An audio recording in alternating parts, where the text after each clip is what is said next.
بسم اللہ الرحمن الرحیم۔ آج ماہ محرم کا آخری جمعہ ہے۔ یہ اللہ کی لاڈلی سورت 3 بار پڑھنی ہے۔ جو ساری عمر نہ مل سکا وہ آج مل جائے گا۔ ہر دعا قبول ہوگی انشاءاللہ۔ محترم ناظرین، آج کی ویڈیو میں آپ کے لیے جو عمل لے کر آپ کی خدمت میں حاضر ہوا ہوں، یہ عمل ماہ محرم کے آخری بابرکت جمعہ کا ایک بہترین اور لاجواب عمل اور وظیفہ ہے۔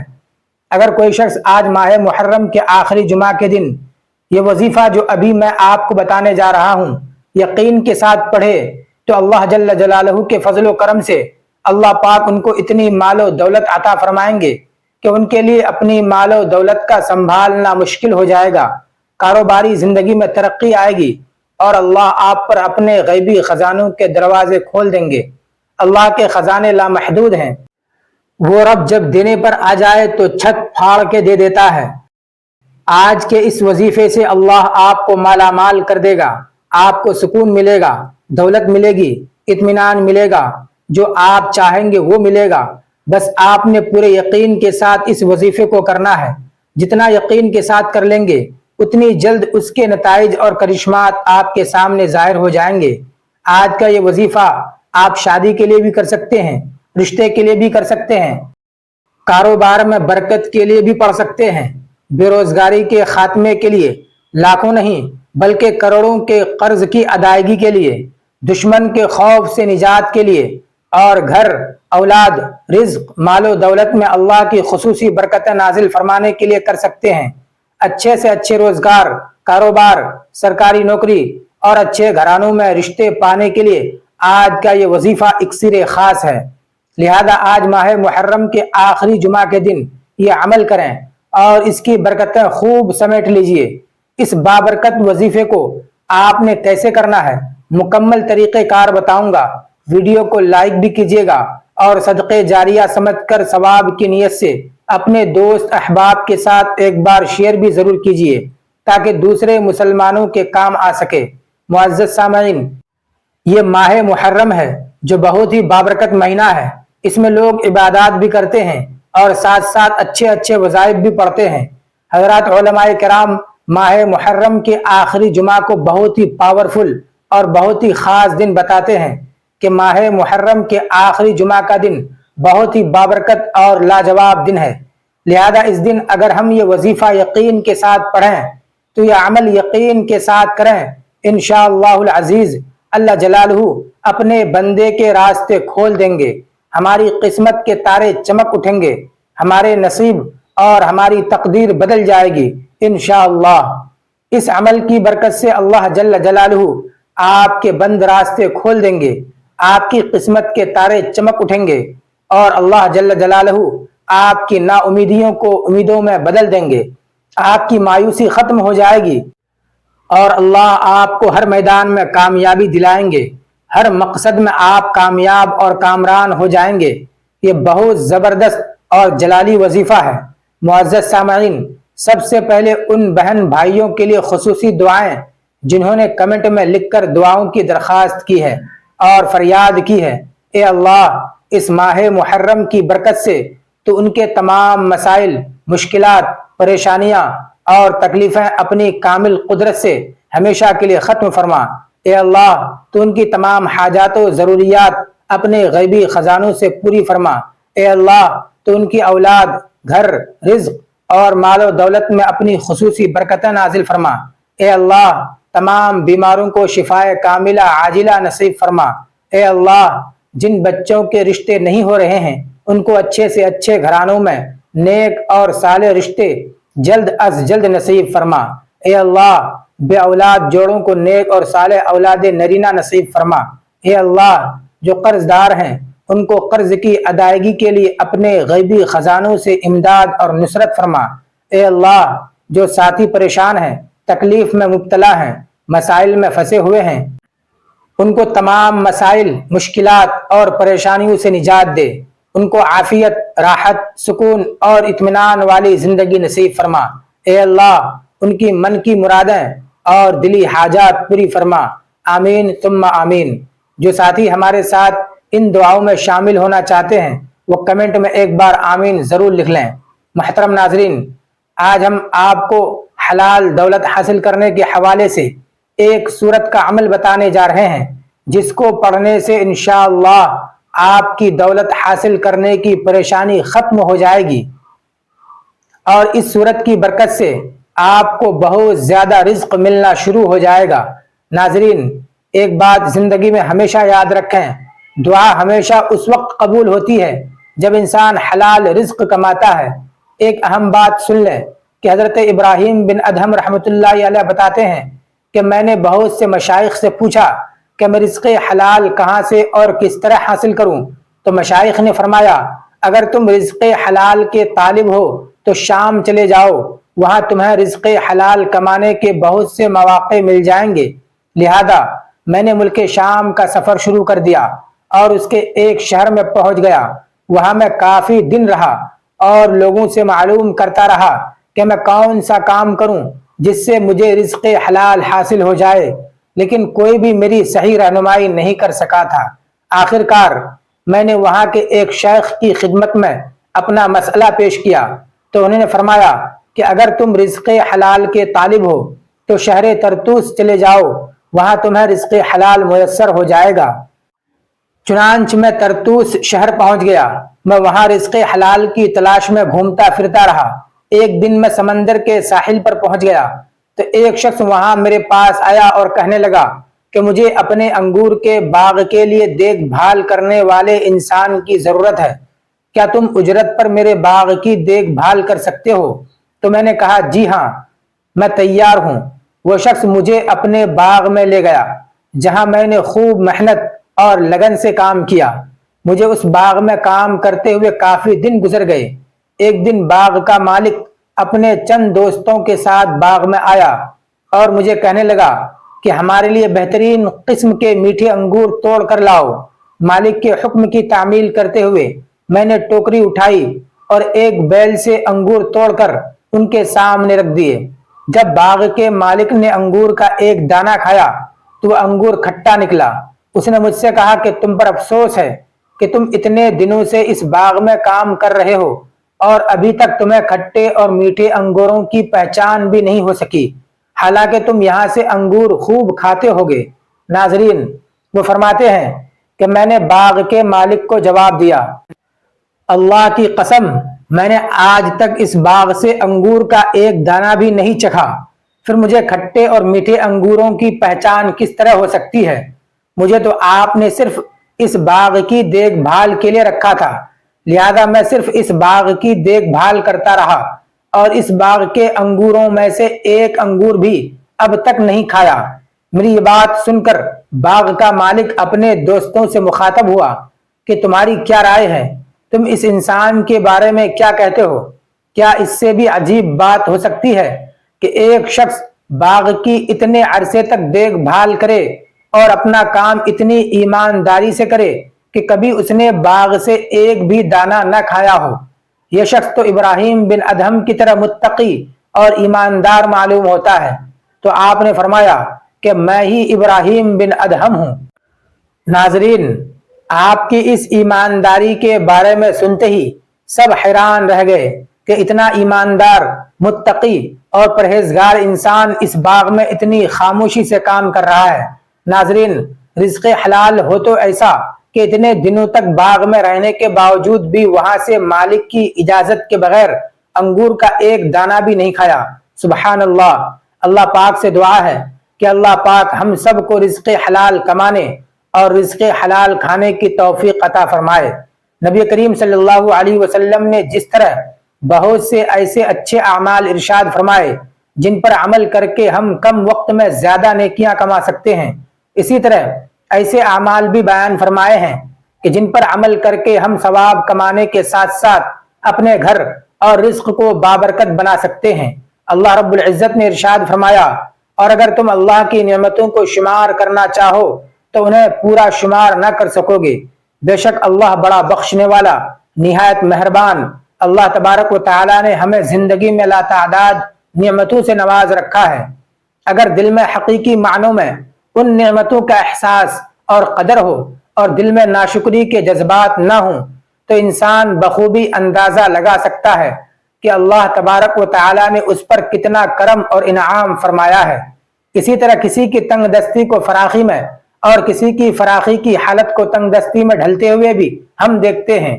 انسان ان مراحل میں پریشان ہو جاتا ہے، اس کے دل میں ناشکری کے جذبات جنم لینے لگتے ہیں، اس کے دل میں بے صبری کی کیفیات اجاگر ہونے لگتی ہیں اور وہ بے چین ہو جاتا ہے۔ رزق کے حوالے سے ناشکری اور پریشانی اس کے اندر دوسروں سے حسد اور دشمنی کے جذبات پیدا کر دیتی ہے۔ وہ کبھی کسی کی خوشی سے حسد کرتا ہے۔ یہ سب کچھ اس ناشکری اور بے صبری کے جذبات کے نتیجے میں پیدا ہوتا ہے۔ حدیث مبارکہ میں ہے کہ جب بچہ ابھی ماں کے پیٹ میں ہی ہوتا ہے تو اللہ تبارک و تعالی اس بچے کے حوالے سے 4 امور طے کر دیتا ہے: اس کی موت، اس کا رزق، اس کے اعمال اور اس کی سعادت مند یا بدبخت ہونا۔ توجہ طلب بات یہ ہے کہ ان 4 امور میں اس کا رزق بھی شامل ہے۔ اللہ رب العزت نے کیا کچھ، کتنا، کب اور کیسے دینا ہے، یہ سب کچھ جب وہ ذات لکھ دیتی ہے تو پھر دنیا میں جھگڑے کی کوئی وجہ نہیں رہتی کہ فلاں شخص نے میرا نقصان کیا، یا فلاں شخص نے میرے لیے سازش کی، یا فلاں شخص نے میرے مال کو نقصان پہنچایا ہے۔ جو کچھ بچنا ہے وہ بھی نصیب سے بچتا ہے اور جو کچھ ضائع ہونا ہے وہ بھی نصیب سے ضائع ہوتا ہے۔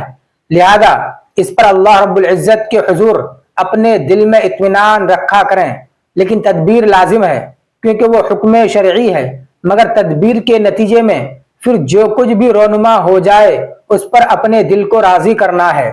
جب ہم اپنے دل میں اطمینان پیدا کر لیں گے تو اللہ رب العزت راضی ہو جائے گا۔ رزق کی تقسیم میں یقیناً اللہ رب العزت جس کو چاہتا ہے کم اور جسے چاہتا ہے زیادہ دیتا ہے۔ سیدنا امام حسن بصری رحمۃ اللہ علیہ کی بارگاہ میں 4 اشخاص آئے۔ ان میں سے ایک نے اپنی مشکل بیان کی کہ ہمارے ہاں بہت قحط سالی ہے، دوسرے نے کہا ہمارے ہاں تنگ دستی ہے، تیسرے نے کہا اولاد نہیں ہے، چوتھے نے کہا میرا باغ خشک ہو گیا ہے اور پھل نہیں دیتا ہے۔ آپ نے چاروں سے فرمایا کہ جاؤ اور اللہ کے حضور توبہ کرو اور اس سے معافی مانگو۔ آپ کے ساتھیوں میں سے کسی نے کہا حضرت 4 الگ الگ مسائل ہیں اور آپ نے سب کو ایک ہی وظیفہ بتا دیا کہ جا کر اللہ سے معافی مانگو، اس کا کیا مطلب ہے؟ آپ نے فرمایا میں نے یہ اپنی طرف سے نہیں کہا بلکہ قرآن کا حکم سنایا ہے۔ پھر آپ نے مذکورہ آیات کی تلاوت فرمائی اور کہا کہ ان لوگوں کے تمام مسائل کا حل ان آیات کے اندر توبہ کی صورت میں مذکور ہے۔ استغفار اور توبہ کا ثمر یہ ہے کہ اللہ تبارک و تعالی تمہیں وسعت رزق اور خوشحالی سے نوازے گا اور تمہیں اس طرح کے عذاب سے نیست و نابود نہ فرمائے گا جیسا کہ تم سے پہلی قوموں کو نیست و نابود کیا گیا تھا۔ اس آیت کے حوالے سے دیگر مفسرین بیان کرتے ہیں کہ اس آیت میں استغفار اور رزق کا تعلق ایسے ہے جیسے کوئی شرط رکھی جائے اور اس شرط کے بعد اجر کا ملنا لازم ہو۔ گویا اللہ تبارک و تعالیٰ نے توبہ بطور شرط رکھی ہے اور اس کے ساتھ رزق کی وسعت اور خوشحالی بطور اجر رکھی ہے، یعنی توبہ کرنے پر اللہ رب العزت ضرور خوشحالی عطا فرمائے گا۔ حضرت عبداللہ بن عباس رضی اللہ تعالی عنہ روایت کرتے ہیں کہ حضور نبی کریم صلی اللہ علیہ وسلم نے فرمایا جو شخص استغفار کو لازم کر لیتا ہے اللہ تبارک و تعالی اسے ہر غم سے چھٹکارا عطا فرماتا ہے، ہر تنگی سے نجات عطا فرماتا ہے اور اسے ایسی راہوں سے رزق عطا فرماتا ہے جہاں سے اس کا وہم و گمان بھی نہیں ہوتا۔ محترم ناظرین، اللہ تبارک و تعالی نے انسان کے لیے بے شمار نعمتیں بنائی ہیں۔ اللہ خود فرماتا ہے اگر تم میری نعمتوں کا شمار کرو تو ان کا شمار نہیں کر سکتے۔ انسان وہ ہے جو اپنے مالک کی دی ہوئی نعمتوں کو استعمال کر کے اس کا شکر بھی ادا کرے، اور جو لوگ اللہ کی دی ہوئی ہر نعمت کا شکریہ ادا کرتے ہیں اللہ ان پر راضی ہو کر ان کو اور زیادہ عطا فرماتا ہے۔ قرآن میں اللہ تبارک و تعالی فرماتا ہے اگر تم شکر ادا کرو گے تو ہم تم کو مزید عطا کریں گے، اور اس کے برعکس جو لوگ اس کا دیا ہوا کھاتے ہیں اور اس کا شکر ادا نہیں کرتے ان لوگوں کے لیے اللہ کا شدید عذاب ہے۔ ہمیں اللہ کی نعمتوں کی حفاظت کرنی چاہیے۔ اگر ہم میں یہ فکر پیدا ہوگی تو ہم اپنے دینے والے محسن کا شکریہ بھی ادا کریں گے اور دل سے نعمتوں کی قدر بھی کریں گے۔ ان کے دینے والی ذات سے بھی پیار بڑھ جائے گا۔ ہم زبان سے بھی الحمدللہ کہیں گے اور دل سے بھی ان تمام نعمتوں کا شکر اس کی عبادت کر کے ادا کریں گے۔ جب انسان کو اللہ نعمتیں عطا فرماتا ہے تو وہ اللہ کا احسان مان کر اس ذات کا فرما بردار بننے کے بجائے اس کی دی ہوئی نعمتوں کی بے قدری کرتا ہے۔ نافرمان کو اللہ ڈھیل دیتا ہے اور اس کو مختلف اشاروں سے سمجھایا جاتا ہے کہ یہ کفران نعمت مت کرے اور احسان مان کر اللہ کا شکر ادا کرنے والا بن جائے۔ نافرمان بندہ یہ سمجھتا ہے کہ اگر میرا یہ عمل برا ہوتا تو مجھے سزا ملتی، جو کہ نہیں ملی، اور اسی طرح اس کی جرأت بڑھ جاتی ہے، اس کی نافرمانی کی حد نہیں رہتی اور بلاؤں کا دروازہ کھل جاتا ہے۔ اگر اس پر بھی انسان نہ سمجھے تو اسے آخرت کی نعمت یعنی مغفرت، اجر و ثواب سے بھی محروم کر دیا جاتا ہے۔ انسان کو بغیر مانگے اللہ تبارک و تعالی نے بے شمار نعمتیں عطا فرمائی ہیں، لیکن ان نعمتوں کے حصول کے باوجود انسانوں کی بڑی تعداد ظلم اور ناشکری کے راستے پر چلتی رہتی ہے۔ اللہ تبارک و تعالی نے سورہ رحمان میں انسانوں اور جنات کو تکرار کے ساتھ اپنی نعمتوں کی یاد دہانی کرائی ہے کہ وہ اس کے رزق کے دروازے سے جہاں سے چاہیں اندر داخل ہو جائیں۔ ایک مرتبہ الحمدللہ کہنے سے 20 نیکیوں کا ثواب ملتا ہے اور اس کی برکت زمین و آسمان کے درمیان خلا کو پر کر دیتی ہے۔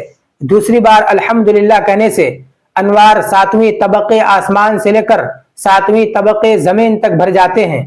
تیسری بار الحمدللہ کہنے سے اللہ خود اس کی طرف متوجہ ہوتا ہے۔ انسان بڑا ناشکرا ہے کہ اس کی حرص اس کو نعمت کی قدر نہیں کرنے دیتی۔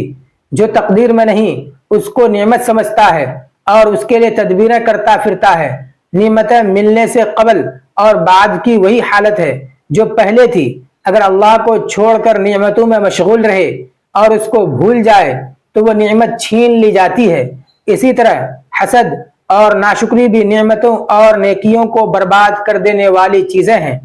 جب بھی اللہ اپنے بندوں کو نعمتیں عطا فرمائے تو اس کا شکریہ ادا کریں اور الحمدللہ کہیں، یہی اصل شکر ہے۔ بندہ بہت سی چیزوں کو برا خیال کرتا ہے، حالانکہ اس میں ہی اس کا فائدہ ہوتا ہے۔ انسان کو شریعت کی پابندی کرنی چاہیے اور ہر لمحہ اللہ کا ذکر کرتے رہنا چاہیے۔ اس سے دنیا میں بھی عزت و کامیابی عطا ہوگی اور آخرت میں بھی اس کا بہت بڑا اجر و ثواب ملے گا۔ اللہ تبارک و تعالیٰ کا شکریہ ادا کیا جائے، اہل دنیا سے اچھا برتاؤ رکھا جائے اور دل سے اللہ کی نعمتوں کی قدر کی جائے۔ اس کی نعمتوں کو اس کی فرما برداری میں صرف کرنا چاہیے اور اس کی مخلوق کی خدمت کو اپنا شعار بنانا چاہیے۔ جب بندہ اللہ کی نعمتوں کی قدر کرتا ہے تو اس کا صلہ یہ ملتا ہے کہ نعمت کو بڑھا دیا جاتا ہے۔ حضور پاک صلی اللہ علیہ وسلم نے فرمایا، پیٹ بھر کر شکر ادا کرنے والے شاکر کا مقام روزہ رکھ کر صبر کرنے والے صابر کے برابر ہے۔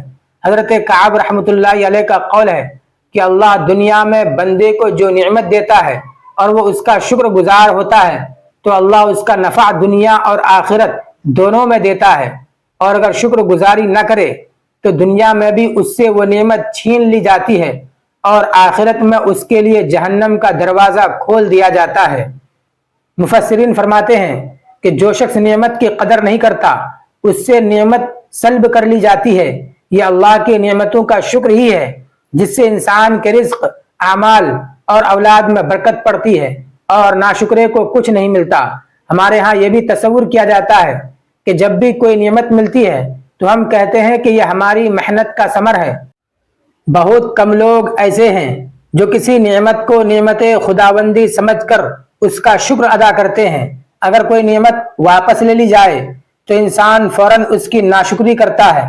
اس لیے ہر حال میں اللہ کا شکر ادا کرنا چاہیے۔ اللہ ہمیں اپنی سب نعمتیں عطا فرمائے اور ان نعمتوں کا شکر کرنے والا شاکر بندہ اور صابر مسلمان بنا دے، آمین۔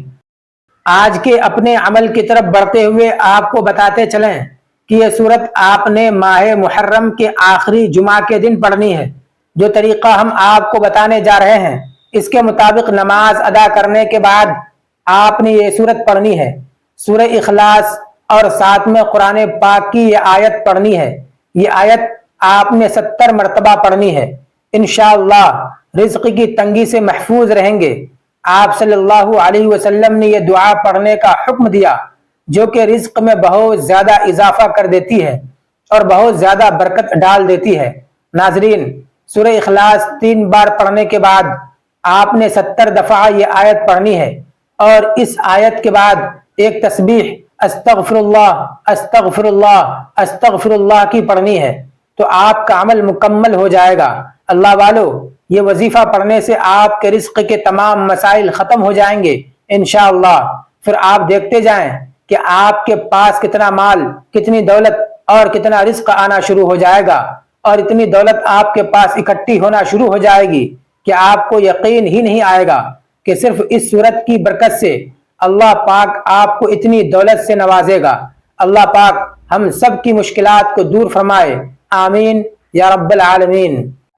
ناظرین، ویڈیو اچھی لگی ہو تو ویڈیو کو لائک کریں، شیئر کریں، چینل کو سبسکرائب کریں، اور کمنٹ باکس میں اللہ تبارک و تعالیٰ کے 99 ناموں میں سے ایک نام ضرور ٹائپ کریں۔ اگلی ویڈیو تک کے لیے اجازت دیجیے، اللہ حافظ۔